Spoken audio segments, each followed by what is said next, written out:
Welcome to episode 21 of Rail Talk, the last episode of 2023. We're going to run down what was great about 2023, what sucked about it, but mainly we're going to look forward to 2024. And John, on an earnest note, I look forward to doing many, many more shows with you and I guess Patty.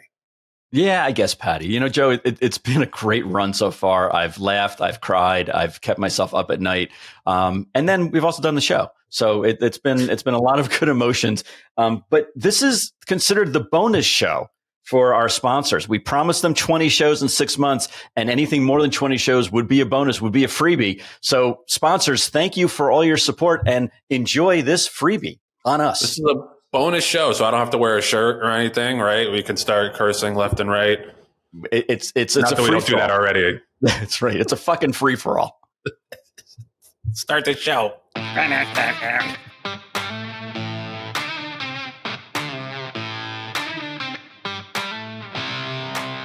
Rail Talk is sponsored by TaylorMade Sales. They're the worldwide leader in thoroughbred sales, marketing, and horse care. Family owned and operated since 1976, and their values are clear, and they follow through on them to be honest and transparent, to care for the customers, the team members, and the horses like their family, deliver smiles through service, always have fun while striving for excellence, and always look for a better way, which they did across the board in 2023. They were the leading consignor at several of the major sales. Obviously, they helped Wonder Wheel get through the ring and sell for our buddies at DJ Stable. So shout out to TaylorMade for another booming success in 2023. Can't wait to see what you guys have in store for next year. So, big news of the week, and it's a slow week, was the graded stakes, the American Graded Stakes Committee rulings. Now, these get people kind of a little uproared? That's not a word. Up in arms over their decisions every single year. And specifically, if you are a fan of NYRA and New York racing, and I am a very, very big fan of those things because I grew up going to these tracks, and I still think New York is the most important circuit in America. It seems that every year, NYRA and the New York racing graded stakes get downgraded way more frequently than everybody else. Like, there is now no more grade one race at Aqueduct the entire year. That wasn't, excluding the Belmont at Big A thing. The Carter now is a grade two. That follows the Cigar Mile being downgraded from a grade one, which followed the Wood Memorial being downgraded from a grade one. So now, from basically November to April, there isn't a grade one race in New York. And to me, that's a joke. And the Carter in particular, like, it's an interesting discussion. We're going to talk to Craig Bernick a little bit about it later. He was on the Grade Stakes Committee. He wasn't involved in this year's discussion, but I mean, the Carter has been won by Hall of Famers like throughout its lifetime. And I just think there's too much like, oh, well, the last couple of runnings of this race haven't been so strong, so downgrade. Like when they downgrade the Hopeful and then realized what a mistake that was and bumped that up to a grade one because like the Hopeful winners line the Hall of Fame. I just think you have to have a greater historical perspective on these things, especially when you're upgrading races like the Franklin Simpson Stakes to a grade one at Kentucky Downs. Can you name a horse? Forget a horse that won that race. Name me a horse that ran in that race the last 5 years. I guarantee you can't do it off the top of your head. And now it's a grade one and the Carter isn't. John, Joe, I can only do that. I can only do one only because we ran coinage in it 2 years ago. Excluding if your horse ran in it. And honestly, I had forgotten that we ran in it because we ran so poorly in it. I immediately removed it. So you're right. No, if it wasn't for a homer, then I wouldn't know the difference. I'm sorry, I interrupted you yet again. No, it's all you.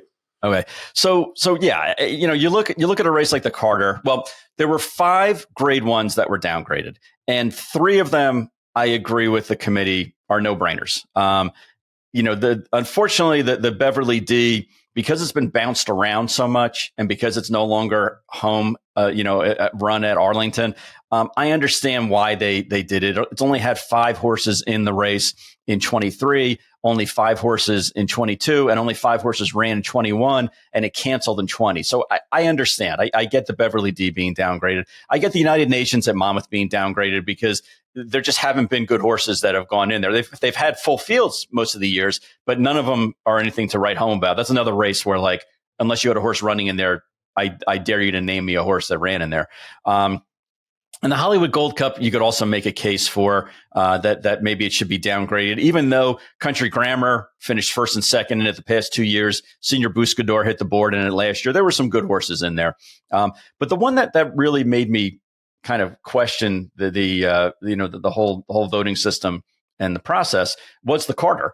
And again, Joe, you can say, hey, last year 23, you had Doppelganger, Repo Rocks, Expressman. No offense to them. Not common household names. You know, a lot of fans aren't going to know who they are or what they represent.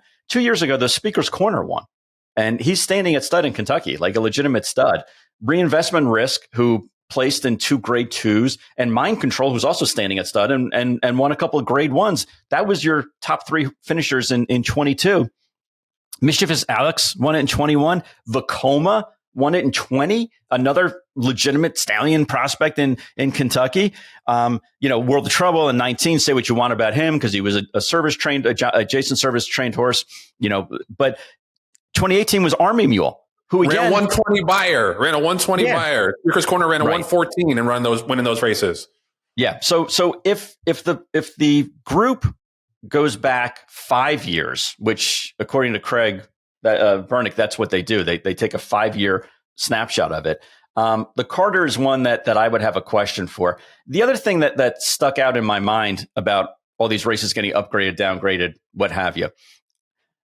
Joe, there were 30 stake races that were downgraded from 23 to 24, 2023 to 2024. 30 races. Okay. How many were from the state of Kentucky? If I said the over-under was 5. Yeah, I would say like 4 or 5. Okay. Would you believe that there was not one stake race in the state of Kentucky that was downgraded?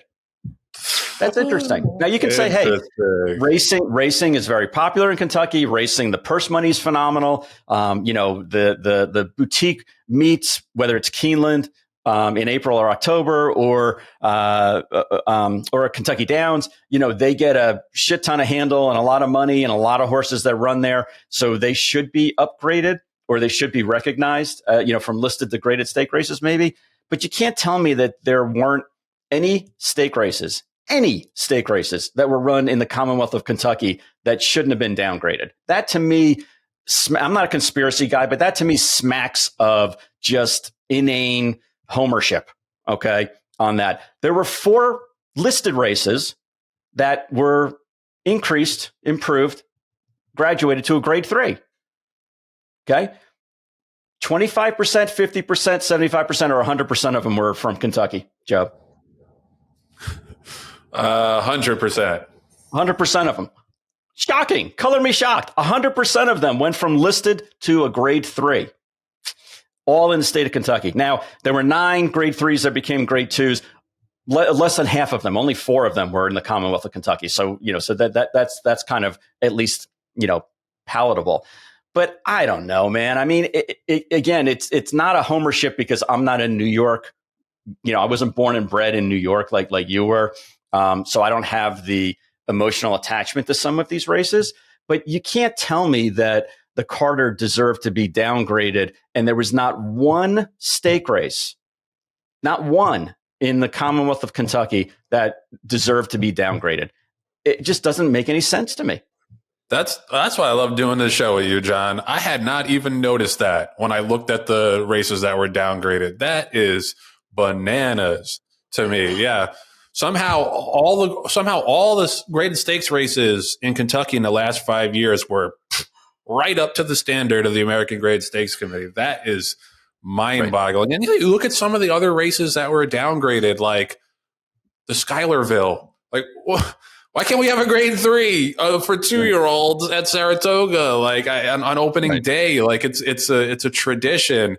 I mean, the Royal Heroine, the Prioress, both down to grade 3s. The Hill Prince down to a grade 3. Won this year, by the way, by West Point partially owned Integration, might be the best turf horse in America in 2024, knock on wood. But I guess that doesn't matter. The Vosburg was won the last couple of years by Elite Power, who was the back-to-back champion sprinter. Like Craig said this, he's He says that it's about the the field quality, field points accumulated among the whole field as opposed to just who won them. But like, come on, there's a reason that Elite Power pointed to the Vosburg Stakes because it's a historic race that Belmont's been running for a million years and used to be a grade 1, now is down to a grade 3. Yeah, the Vosburg somehow gets downgraded, but can you name a graded stakes race of importance going one turn in Kentucky all year outside of the Churchill Downs handicap? Because I sure as hell can't.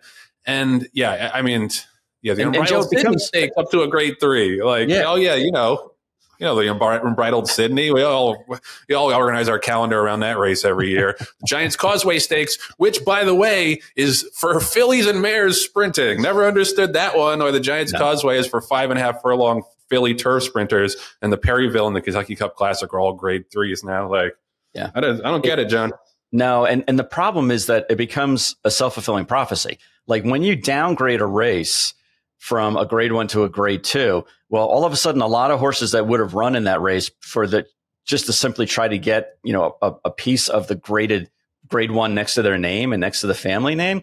Now they're going to look elsewhere because maybe a grade 2 doesn't do it. Certainly a grade 3 isn't the same. You're not going to go way out of your way unless that's a destination site. You have a listed stake winner and you want to get a, grade 3 next to its name. So maybe you'd ship out for that, but it's only going to get worse. Like again, I'm not a student of the history of graded stakes ratings, but I would think just common sense says that if you upgrade a race from a grade 3 to a grade 2, you're going to attract better horses. Same thing with a grade 2 to a grade 1, definitely, and vice versa. If you downgrade races, then a lot less people are going to make that a destination site for you. So I guess what the panel is saying to us is that Kentucky racing is king as far as competition, and that New York fucking sucks. And that's fine. That's their opinion, and they're the ones who have the ball, so they can go home with it. But I thought it was very interesting when I looked on the Toba website, and again, I'm going to get myself in trouble, but I have to say what I have to say. So last year, the American Graded Stakes Committee consisted of Everett Dobson, chairman, very reputable. Barbara Banke was on the board, is on a lot of, great boards and is, top of the Breeders' Cup. Craig Bernick, who we're interviewing later. Walker Hancock, who runs one of the most prestigious stallion farms in the history of the industry in Claiborne Farm. Brant Lau and David O'Farrell. David O'Farrell representing Ocala Stud. And in the racing officials were Frank Gabriel, who, if I remember correctly, works for NYRA. Mm-hmm. Rick Hammerly, Ben Huffman, Chris Mertz, and Tom Robbins. So there are representatives from East Coast racing, from New York racing, who at least were on the board last year, voting members of the board last year. But what I don't understand is what's the criteria? It just, to me, it looks akin to when the NCAA comes out with their brackets for March Madness. And they're like, these are the top 32 at-large teams. And there's no argument. You can't argue about it. This is how we deem it, or to a certain extent, the bowl games for football. It is what it is. Okay.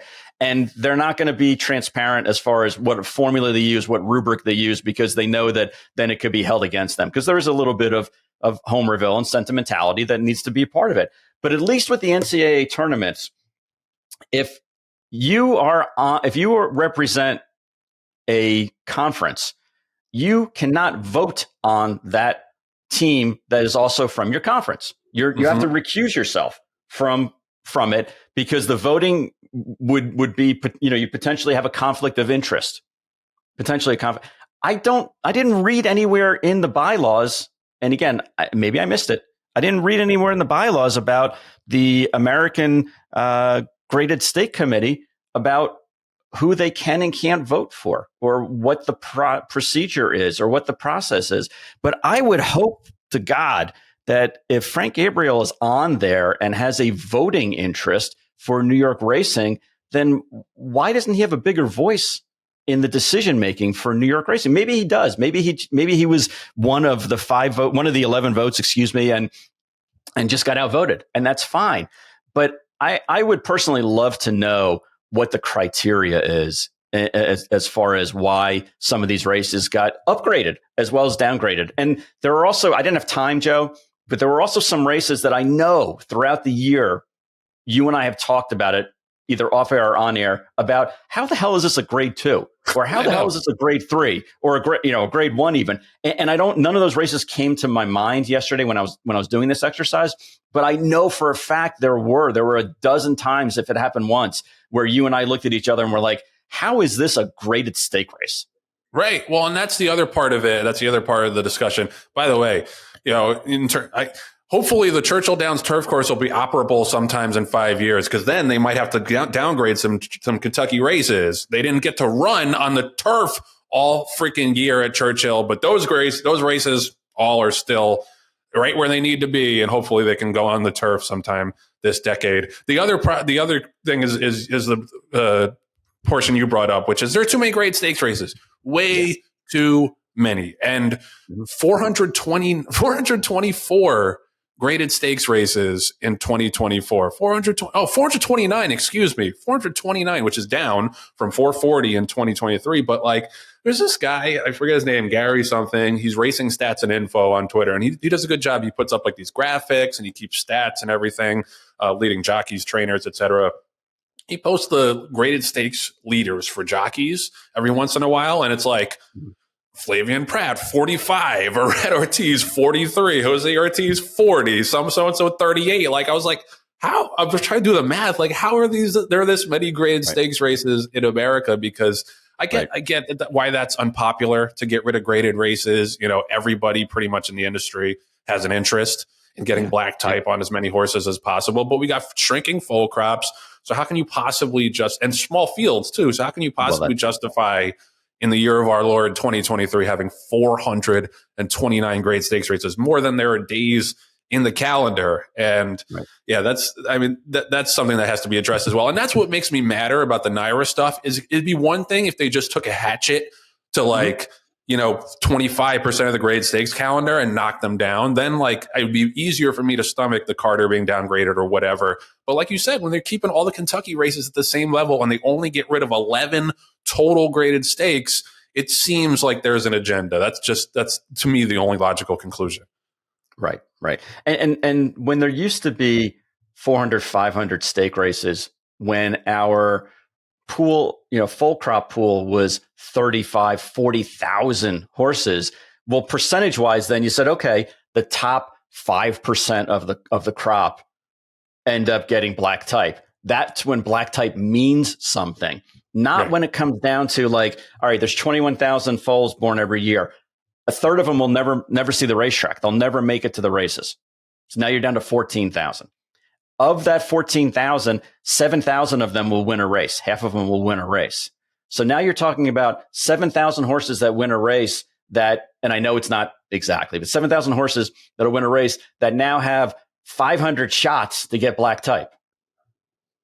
Or actually 500 stake races times 3, because the top 3 horses get black type. So there's 1,500 opportunities to get black type. And I know a horse is going to get black type multiple times, so it's not exactly a one-to-one kind of conversation. But if there's 7,000 foals that win a race, and therefore, in my estimation, would be eligible for stakes races, and there's 1,500 stakes possibilities, 500, and they get black type, I should say 1,500 opportunities. It's no longer the top 5 or 10% of the crop that is getting black type, which is what the whole purpose of black type and graded black type is all about. So as much as I love as a breeder and as a race owner, I love stake races. I love running in them. You get, aside from black type and you get more money, you sometimes get a free meal, which is, speaks to me.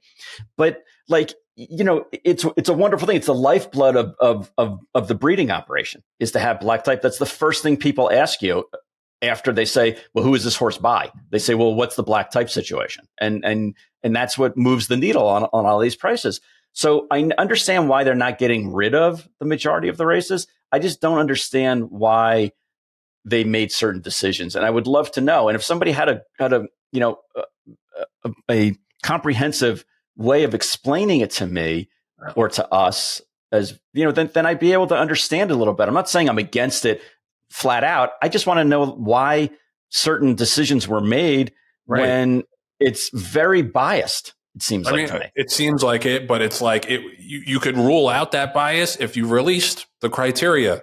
At least in the end, your analogy to the March Madness selection show is a good one because that's kind of secretive, but at least they tell you what they're looking for, top 25 wins, their RPI or whatever. They at least tell you generally. You might still disagree with the decisions, but they at least tell you generally what's going into this decision-making process. So then you at home can compare notes. There's none of that with the American Graded Stakes Committee. Talking to Craig was some of the first actual details I've ever heard about how these races are upgraded or downgraded, and it wasn't much. So it's just the process is too secretive, and like John said, no races downgraded in Kentucky speaks volumes.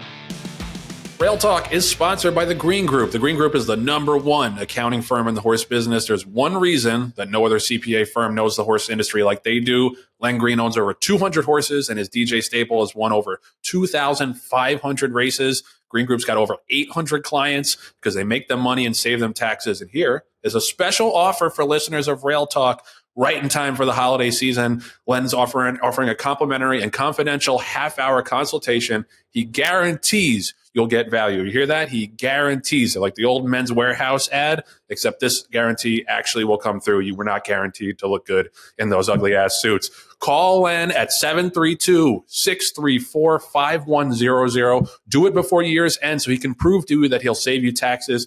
Time's running out. We only got about 12 days left in the year to take advantage of those 2023 deductions. No one is in a better place to help you with that and guide you through the tax savings beyond more so than Glen and the Green Group. Hit him up. Glen's my guy.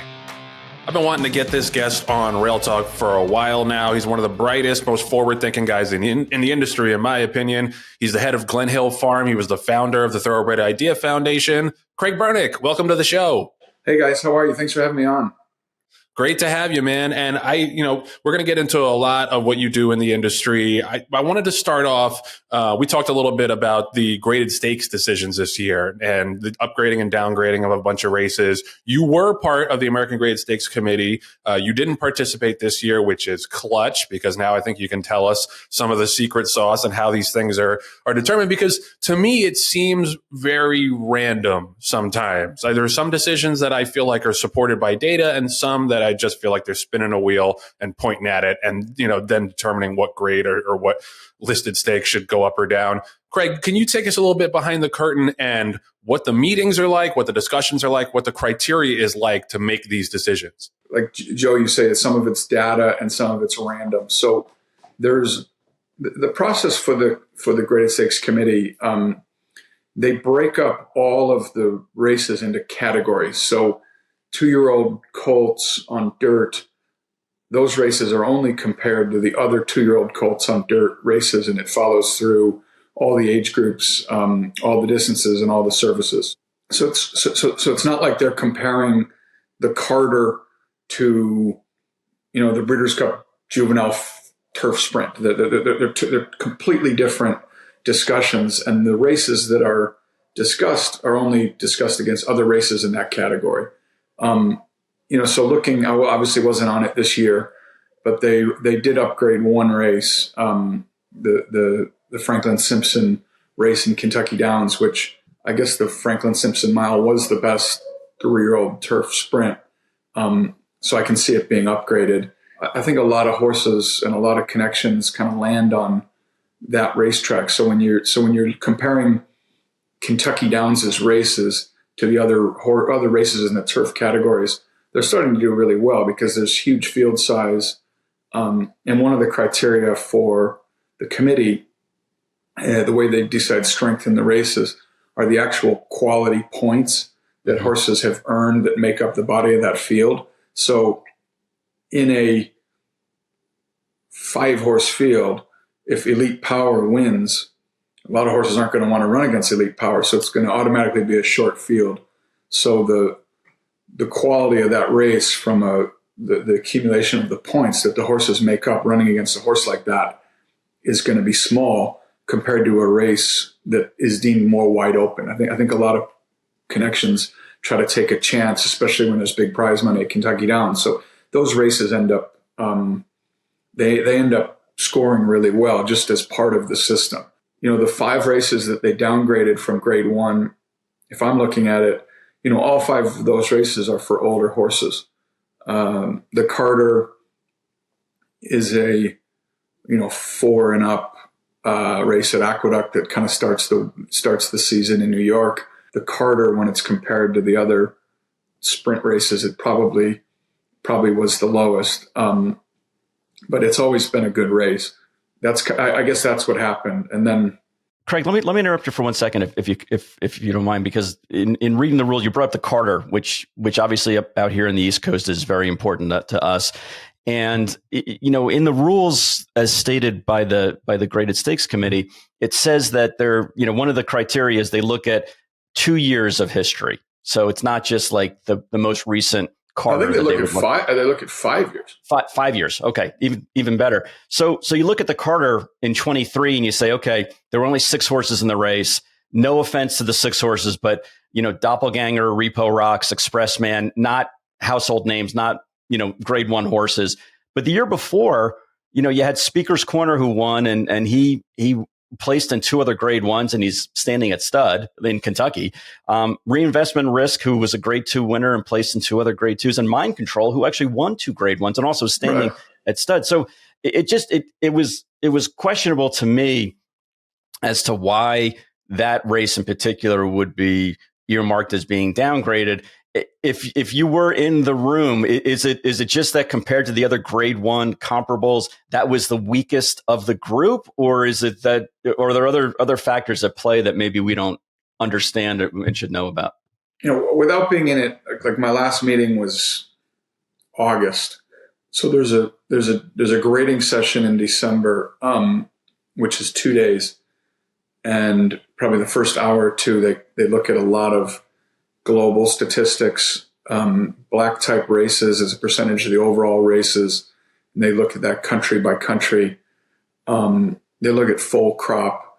They really dive into it. And I think, right or wrong, one of the themes the last few years has been trying to make sure that the group graded races and the grade 1, grade 2, grade 3 races meet their kind of international standard quality, especially on the turf races. That there's definitely a movement to make sure our races are actually grade 1.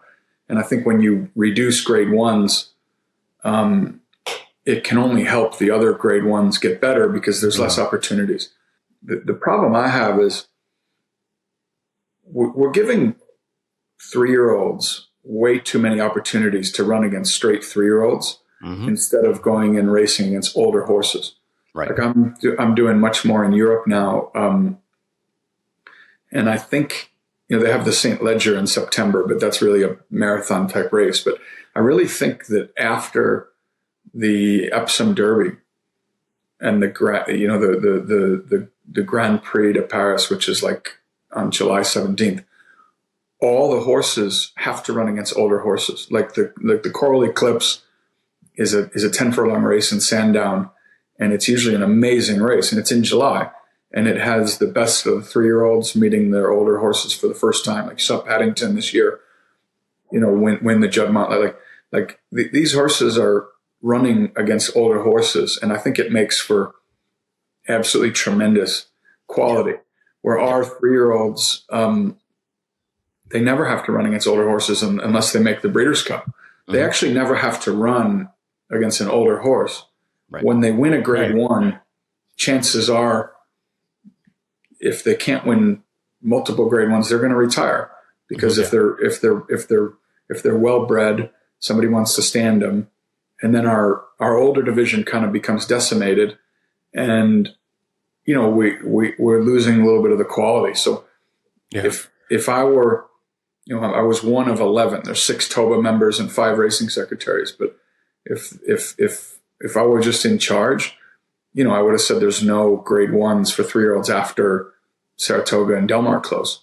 Yeah, I mean, that makes sense. And to me, there's just too many graded stakes in general, relative to the full crop. For us still to have 424 graded stakes in 2024 is just such an anachronism. It doesn't align with the full crop and the shrinking field sizes as you're talking about. I want to shift gears just for a sec because I mentioned when at my introduction that you founded the TIF, and Right. I think you and Pat Cummings did a tremendous job producing a lot of great data and really moving the needle on a lot of issues in this industry. Now the TIF is folding because Pat Cummings is going on to join Mike Rapoli and his new kind of alphabet organization to try to improve racing. Can you just tell me about, first of all, what are some of the things that TIF did that you're most proud of? And then secondly, what do you think is still to be done that Pat and Mike can take the baton on and moving forward? I don't think when we started the TIF, we were really trying to take over anybody else's purview, if you will. We were really trying to tackle issues that from a horse racing perspective, we didn't think anybody else was working on. So, I'm really proud of the breakage in Kentucky. Mm-hmm. Breakage is really antiquated. It was put in place so that the lines for people betting at racetracks, they were able to get through the lines quicker and they weren't worrying about the pennies. 90% of money is bet electronically. So, the money is put into your account. We estimate on 10 billion in handle that there's approximately $50 million a year. If we get breakage across the country, we think there's $50 million in money that would be returned to horse players from breakage. And just the way people bet, and the way the money churns, we think it would actually create $200 to $250 million in additional handle if, from a national perspective, we were able to give the breakage back. A lot of the things that we've advocated for, from the, we sort of combined interference rules with stewards communication. Mm. I think that there's a little bit of a misnomer with Category 1 versus Category 2. There's a safe riding provision in Category 1 that says if you're deliberately or if you're dangerously impeding or fouling another horse and it causes a problem, there's a huge suspension penalty for the jockey.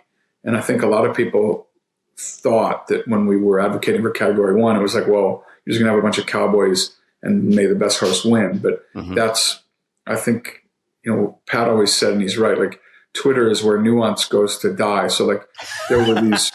Every decision is the worst decision that's ever been made. Right. These were like 10 or 15 or 20 page white papers that were like heavily researched for a long time, with lots and lots of data, backup, explanation, and then there's people discussing them that obviously didn't read the paper, don't know all the detail in it, and so on and so forth. But Joe, you asked, like, what's one thing that Mike and Pat can do? For me, and it kind of dovetails this conversation that we've had, like, I think we need to, the first thing we need to fix is kind of race planning with graded stakes, maiden races, overnight races. We need to structure racing today for today's product. If you think about it, we've got a smaller fall crop than we've had in a very long time, like maybe the smallest in 50 years type thing.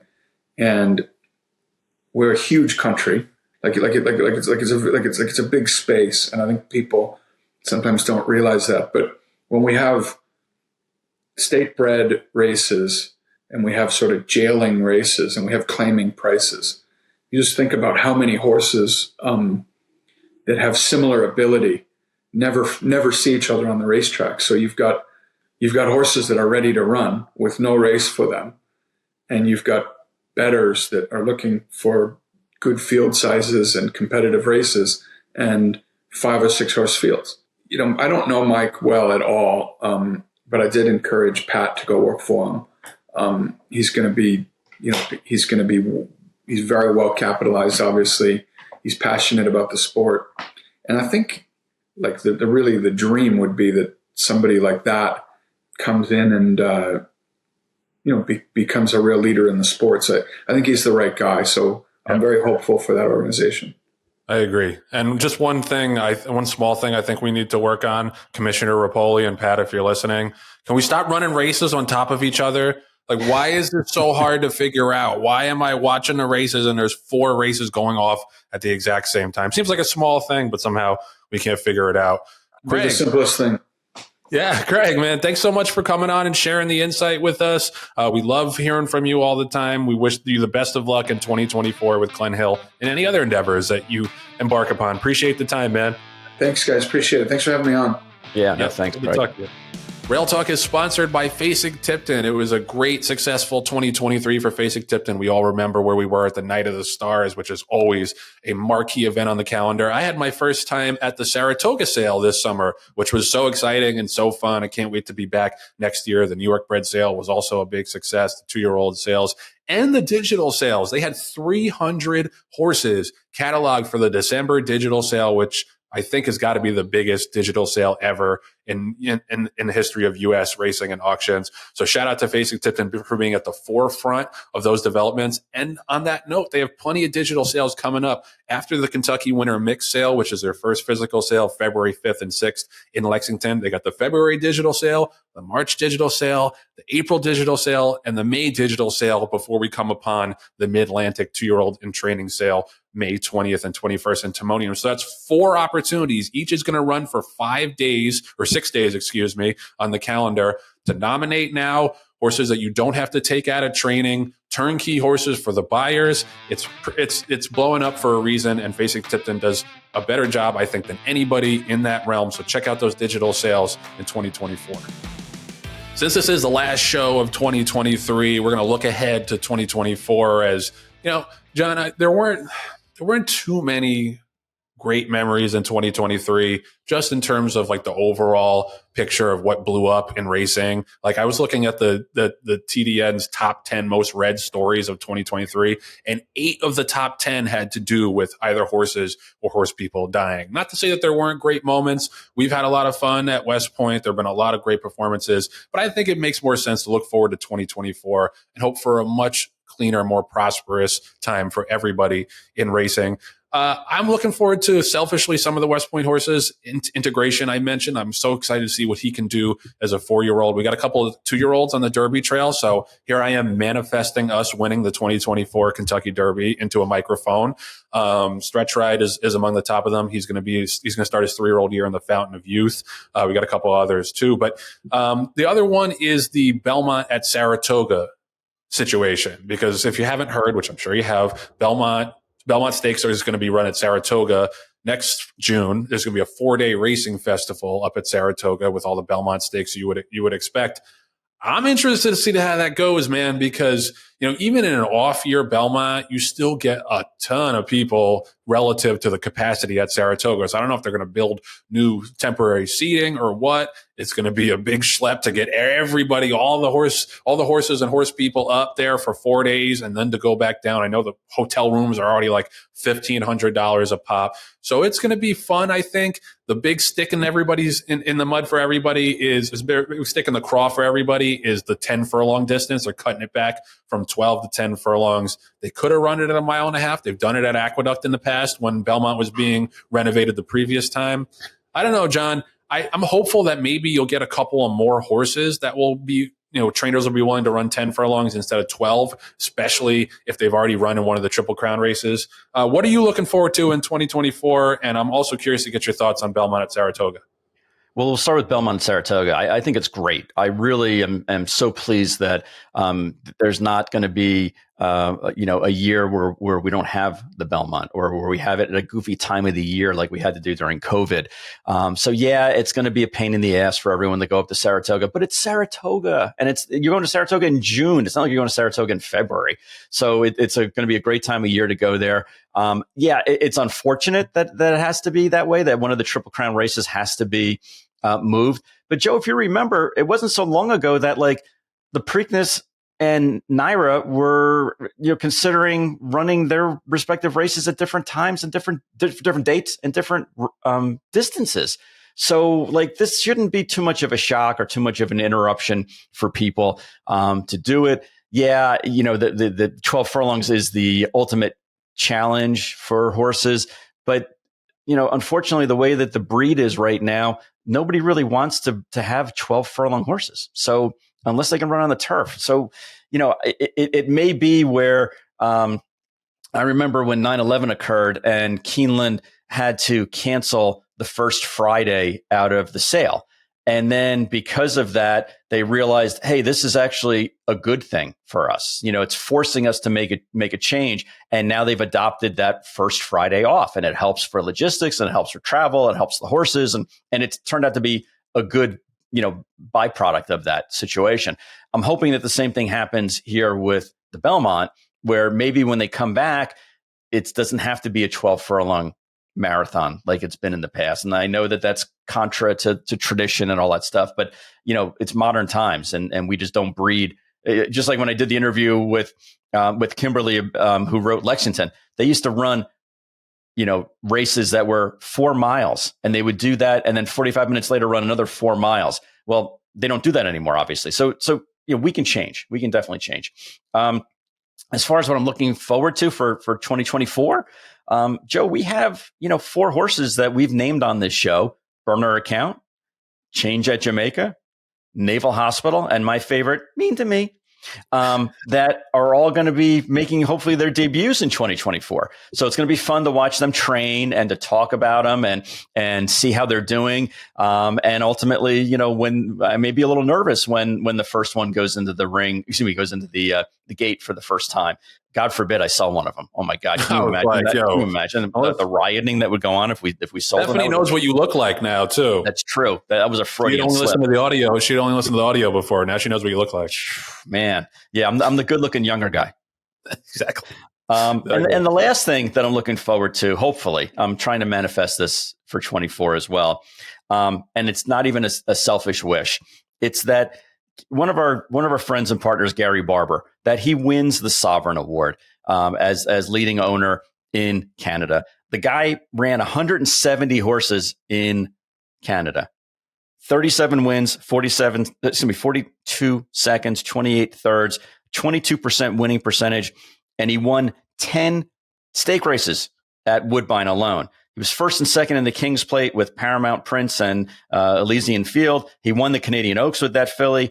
I just think that it's time. The guy put in a lot of money and a lot of effort and sends a lot of horses to Canada. And for whatever reason, he has not been named Sovereign Award owner. I'm sure because he's not a Canadian or because he's not living there or doesn't summer there, that may have something to do with it. But the guy is good for racing. The guy is good for Canadian racing.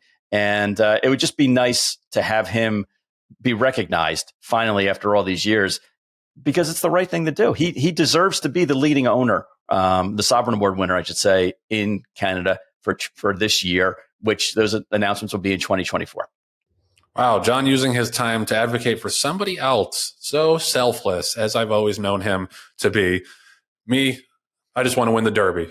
I want to win this guy right here wants to win the Derby. And of course, the rest of the West Point team and all the West Point partners. But yeah, hopefully, we get some great racing in 2024. No more high profile. First of all, as few breakdowns as possible, but no more high profile breakdowns, on big stages like that, because that's just, it was very difficult to deal with in 2023, especially because overall, I feel like the industry is moving in the right direction on these issues. I'm interested to see the first full year of the anti-doping medication control program with HISA in charge. I'm interested to see what that bears. So a lot to look forward to. And of course, good health and prosperity to everybody in the new year. But only if you listen to the show.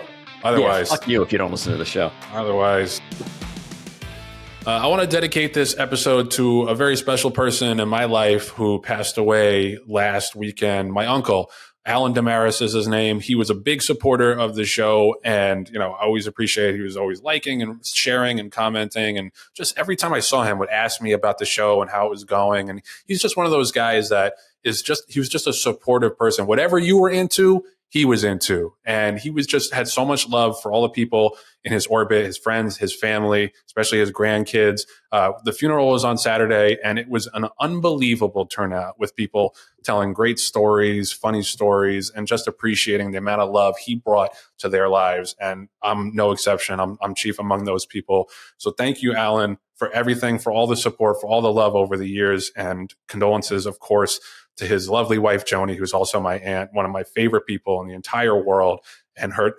kids and my first cousins, Matt, Carrie, and Andrew. Thinking about you guys, and thank you, and thank your dad and your husband for all the love that he brought in the world. All right, so that's going to do it for episode 21, the final Rail Talk of 2023. It's been a blast. It's been a crazy year, but it's been great to talk through it and have a bunch of laughs and a bunch of really good quality conversations, of course, with my co-pilot, Jon Green, and all the guests that we've had on. So thank you to Jon. Thank you to our producer, Patty Wolf, for all the hard work that she puts in behind the scenes and unfortunately sometimes in front of the scenes, but we love her anyway. Thank you to Anthony LaRocca, Aaliyah LaRocca, and Nathan Wilkinson, our incredibly talented and dedicated editors. Appreciate you guys always. And most of all, thank you to you and the sponsors. Let's thank the sponsors first. Thank you to the sponsors for their support. We appreciate you guys and appreciate you seeing the vision from the jump. And we're looking forward to more great times and great partnerships in 2024. But overall, I got to say, the people I'm appreciative to the most are the listeners and the viewers who have followed us over here. The audience continues to grow. The enthusiasm from you guys keeps us going, and we appreciate every single kind word you've said. And even if you've just listened to one episode, you're the reason that we're doing this show. So thank you. Have a happy and safe holiday season and new year, and we'll see all you guys in 2024.